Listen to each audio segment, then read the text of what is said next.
Hey guys, నిన్ననే ఒక cinema చూసిన. సినిమా పేరు ఇలాంటి సినిమా మీరు ఎప్పుడూ చూసుంటారు. ఎస్, బై సూపర్ రాజా ఉర్ఫ్ రాధాకృష్ణ. ఇది ఒక క్రేజీ సినిమా. ఇది హిస్టరీ బుక్స్ లో నిలిచిపోయే సినిమా. హిస్టరీ బుక్స్ లో నిలిచిపోయే సినిమా అని ఎందుకు అంటున్నా అంటే లాస్ట్ వరకు పోయినని లాస్ట్లో చెప్తా. కమింగ్ టు సినిమా ఎట్లుంది అంటే బాగాలేదు. సినిమా తీసింది కూడా just with the intention that world సినిమాలో లేని సినిమాని తీద్దామన్న ఇంటెన్షన్తో తీసిర్రు. సో దీనికి ఒక స్ట్రక్చర్ ఉండదు, ఒక ఫార్మాట్ ఉండదు. నీకు కావాల్సిన ఎమోషన్ ఏది ఇవ్వవు. యాజ్ అన్ ఆడియన్ నువ్వు డబ్బులు పెట్టి వెళ్తున్నప్పుడు కొన్ని ఎక్స్పెక్టేషన్స్ ఉంటాయి. అట్లీస్ట్ ఇది ఇస్తే చాలు. సినిమా ట్రైలర్ చూడకుండా కూడా సినిమా పోస్టర్ చూసినా ఒక ఎక్స్పెక్టేషన్ వస్తుంది. ఓకే, ఇది ఉండొచ్చేమో అని చెప్పి. నువ్వు చూసిన ఏది ఇవ్వదు నీకు సినిమా, నువ్వు ఎక్స్పెక్ట్ చేసింది ఏది ఇవ్వదు సినిమా నీకు. So you will be utter disappointed cinema చూసిన తర్వాత. This is for sure. Coming to movie context ఏంటి అంటే ఒక అమ్మాయి తన ఫియాన్సేతోని జర్మనీ వెళ్ళిపోతుంది. సో వెళ్ళిపోయే ముందు అట్లీస్ట్ లాస్ట్ ఒకసారి కలిసి అట్లీస్ట్ తనని కన్విన్స్ చేద్దాం అనుకునే ఇంటెన్షన్ తోని హీరో ప్యారడైస్ సికింద్రాబాద్ నుంచి ఎయిర్పోర్ట్ వరకు తన ఫ్రెండ్ తోని బైక్ మీద స్టార్ట్ అవుతాడు. సో ప్యారడైస్ నుంచి ఎయిర్పోర్ట్ వరకు వెళ్ళే ట్రావెలే ఈ cinema. This movie doesn't make you feel anything but get bored and laugh at your own decision. నేను చూసిన హాల్లో అట్లీస్ట్ ఒక 50 to 60 మెంబర్స్ ఉంటారు. ఎవరికీ నచ్చలేదు సినిమా. చాలా మంది సినిమా స్టార్ట్ అయిన 1 hourకే బయటకు వెళ్ళడం స్టార్ట్ చేసారు. అండ్ ఇది ఒక క్రేజీ సినిమా, ఎవరికీ నచ్చదు అంతే. కమింగ్ టు ఇది హిస్టరీ బుక్స్ లో నిలిచిపోయే సినిమా అని ఎందుకు అన్నా అంటే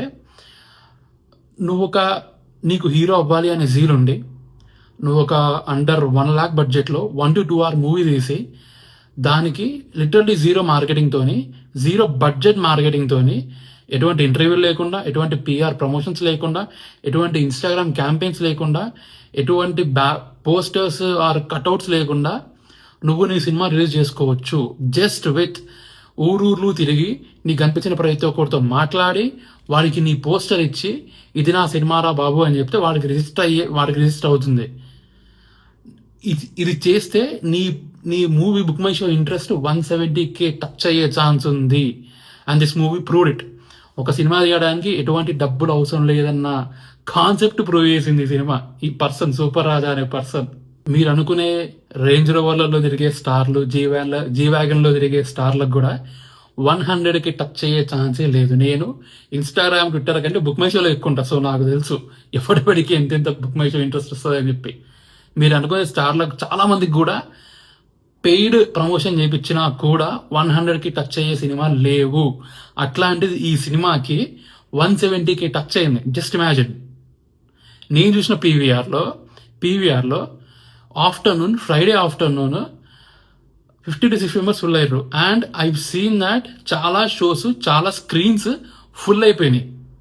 జస్ట్ ఇమాజిన్. ఇది జెన్యున్లీ మంచి సినిమా అయ్యుండి, దీనికి జెన్యున్లీ పబ్లిక్ టాక్ మంచిగా వచ్చి ఉంటే ఇమాజిన్ ద నంబర్స్. మీకు సినిమా నచ్చకపోయి ఉండొచ్చు, మీరు సినిమా గురించి ఏదైనా మాట్లాడవచ్చు, ఏదైనా అనొచ్చు. End of the day it's just product. మీరు డబ్బులు ఇచ్చి కొనుక్కున్న, మీ డబ్బులు ఇచ్చి చూస్తున్న ప్రోడక్ట్. సో మీరేమైనా అనొచ్చు. But this guy has set an example man. చాలా పెద్ద ఎగ్జాంపుల్ సెట్ చేసిండు. నేనైతే చూడను చెప్పాను సినిమాని. చూస్తే చూడండి. 1 hour 50 minutes సినిమా అంతే. మహా ఇదేమైతే నచ్చదు అంతే కదా, అంత మించి ఇంకేమవుతుంది. సో చూడండి. This is my view. I just want to share this with everyone. చూసిన వాళ్ళు కమెంట్ చేయండి ఎట్లా ఉంది అని చెప్పి. So next video jolly little big 3 వస్తుంది. Till then bye, happy weekend.